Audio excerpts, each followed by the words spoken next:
سلام به همراهان همیشگی کانال آذربون. خوشحال هستم امروزم در خدمت شما عزیزان هستم. امروز دلی خواستم خورش بادمجون درست کنم. دلبری که میبینید خیلی خوشمزه و خوشرنگه. امروز دلی درست کردم، گفتم براتون به اشتراک بذارم. من قبلا برای شما آموزشش رو کامل گذاشتم. بریم که باقی رو ببینیم. اینجا من چند تا پیاز متوسط برداشتم، 4 تا رنده درشت میزنم، خورد میکنم. دوستای گلم، اگه شما دوست دارین میتونین خلالی یا نگینی هم خورد کنین، بسیار عالی میشه. ولی اونایی که دوست ندارن توی خورش زیاد مشخص بشه، بهتره که رنده درشت استفاده کنن. من چند تا تیکه مرغمو که قبل یخزدایی کردم برداشتم، بهش نمک و فلفل و زردچوبه میزنم.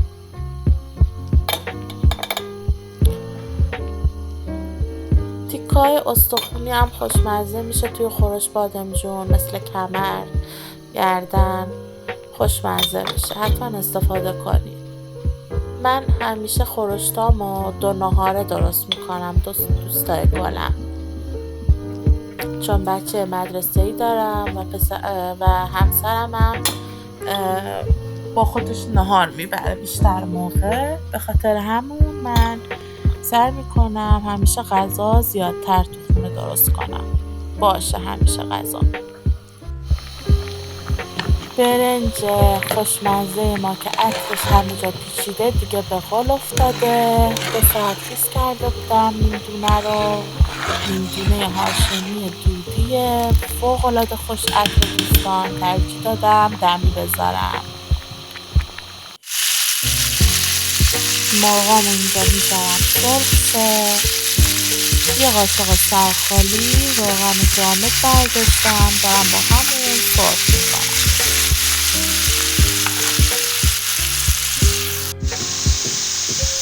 چند تا دونه بادمجون به اندازه‌ای که دوست دارین بردارین، تیکه تیکه خوردش کنین و سرخ کنین. من اینجا یه مقدار روغن دادم، روغن جامد به برنجم که خوشمزه ترش میکنه. حتما تلخی بادمجونتون رو قبلش بگیرین، یه مقدار نمک بپاشین، توی آبکش بذارین و زیرش کاسه بذارین که اون تلخی بادمجون آبش در بیاد. بعد آبش رو بگیرین، بادمجون رو دونه دونه، بعد بذارین سرخ شه که اصلا دیگه روغنم به خودش نمیگیره. مرغ من داره سرخ میشه و من اینجا با همون روغنی که مرغم رو سرخ کردم، با همون روغن دارم پیازم رو سرخ میکنم. مرغ من میبینیم که داره سرخ میشه. پیاز منم قشنگ دیگه نرم شده، از زنده بودن در اومده، داره سرخ میشه. چون خورش بادمجونه و هر کاری کنی بازم روغن داره بادمجونمون، سعی کنیم توی این مراحل روغن فوق‌العاده کم استفاده کنیم، خیلی بهتره. 2 قاشق من رب گوجه استفاده میکنم. من دیگه امروز دارچین نداشتم، تو خونه تموم شده بود، باید بخرم. دوستای گلم گفتم این ویدیو رو من جلی آماده کردم براتون.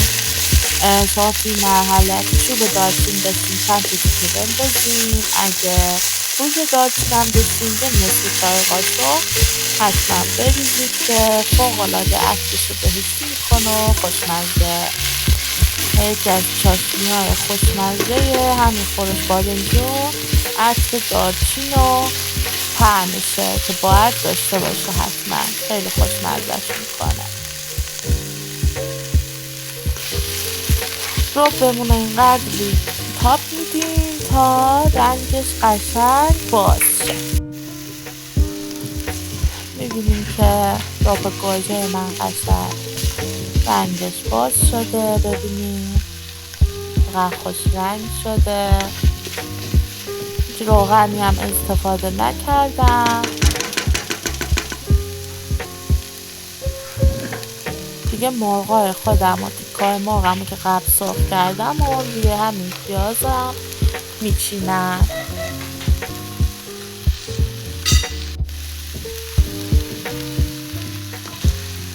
به به، فوق‌العاده خوشمزه میشه دوستان.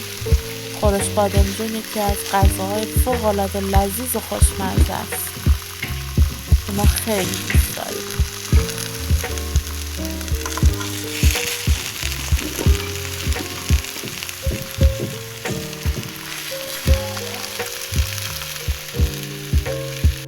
تیکای مرغمو که قشنگ همه رو چیدم روی پیاز داغ، یه مقدار کم آب اضافه میکنم که روی مرغ من فقط بیاد.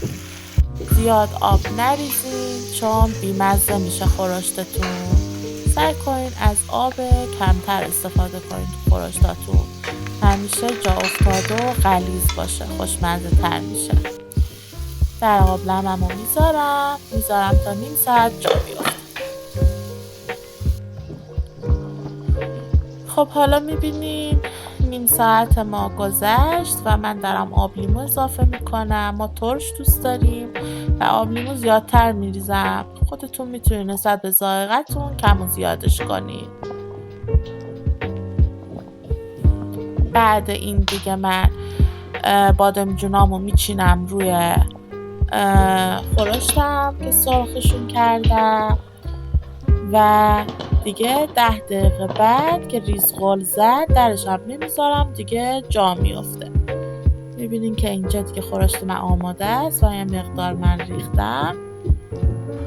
فوق‌العاده دوستان خوشمزه، لذیذه. به به، با برنج دمی، اونم عطر دودی خوشمزه. نمیدونین یعنی طعم بهشت میده به خدا. خیلی خوشمزه است دوستای گلم. به به، فوق‌العاده خوشمزه است. امیدوارم که درست کنین و کنار خانواده بخورین و لذت ببرین. خیلی خوشحالم که همیشه منو حمایت کردین با کامنتاتون، با نظراتتون، ایده‌هاتون. من خوشحال میشم از پیشنهادایی که به من میدین، کامنتایی که میذارین.